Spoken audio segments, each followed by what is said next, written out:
This podcast is on ionic bond formation, and specifically it deals with the concept of lattice energy. You're familiar with the formation of ionic compounds. You have lithium with an electron configuration 1s2 2s1. It reacts with fluorine, which is s2p5. The lithium achieves the structure of helium, its nearest noble gas, and the fluorine does the same thing with neon, and you get the white powder, lithium fluoride. Well, what's really been happening, of course, is that the lithium lost an electron, and the fluorine gained an electron to become the fluoride ion. And overall, we had the formation of the lithium fluoride, which was the attraction of the lithium ion to the fluoride ion, and that's what held the thing together. Well, lattice energy is the energy required to completely separate a mole of an ionic solid compound into gaseous ions. It's also the energy that is released when the compound is formed from the transition state. And it is equal to a constant times the product of the charges of the ions divided by the distance that they are apart. Where, as you can see in the formula, the Q plus is the cation, the Q minus is the anion, and R is the distance between them.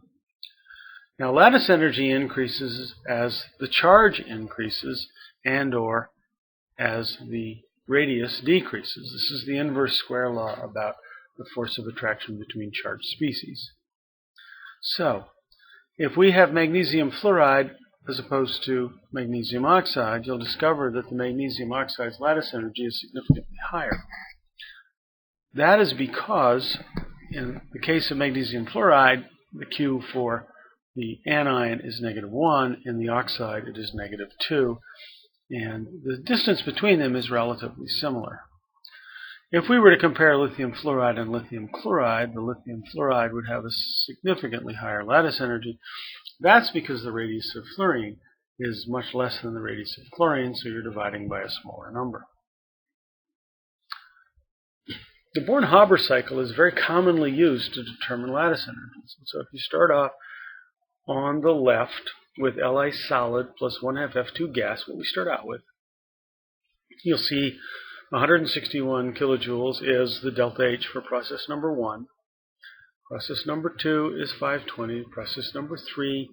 And as you notice, what's happening is that the lithium solid became lithium gas, became the lithium ion. And then the F2, half F2, became F. So what happened was that you ended up producing the fluoride radical. You then had the ionization of the fluorine to the fluoride ion, and then finally 1,047 kilojoules in step 5 is released as the lithium fluoride solid formed. The delta H overall is add them all up. And the last one, number 5, is the lattice energy. That is the energy that is released as it's formed. And so if you look at a comparison here of two others, it's maybe a little hard to see, for which I apologize. It's straight out of the Zumdahl textbook. In the case of sodium fluoride and magnesium oxide, you have a process where the lattice energy for the magnesium oxide is almost 4,000 kilojoules, and the sodium fluoride is about 1,000. The differences being that the sodium is a +1, fluoride is a -1, magnesium is +2, oxide is -2. So that is where the charge differential is really significant. And if you look at this table, you'll see that there's a relationship of some sort between melting point and lattice energy. That's right, the higher the lattice energy, the higher the melting point. And indeed, melting points are related to lattice energies because it is the lattice that you are breaking apart. And so lattice energy, again, is the energy that is released when the compound forms from the ions coming together.